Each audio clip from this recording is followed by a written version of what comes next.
Kung feeling mo ang pagpasok ng pera sa wallet mo ay tagilid, talagang mahihirapang pumasok kahit anong kayod pa ang ginagawa mo, this is connected sa Pachi chart mo. If makikita sa Pachi chart mo na missing ang fire element, ito ang dahilan kung bakit nahihirapang pumasok ang pera sa wallet mo.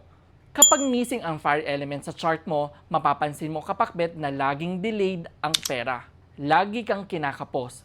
Dagdag pa, ang missing fire element sa Pachi chart ay magbibigay ng problema sa inyong trabaho. Ano ang gagawin mo kapag may missing fire element sa inyong Pachi chart? Una, wear a fire elemental bracelet para ma-compensate ang missing fire element. Pangalawa, try incorporating fire element into your life. Tulad ng pagdadala lagi ng red or orange na panyong at iba pa. Check your Pachi chart now, baka may missing fire element ka. Sana ay may natutunan kayong bago mula sa amin. Master Michael here, simplifying feng shui for everyone.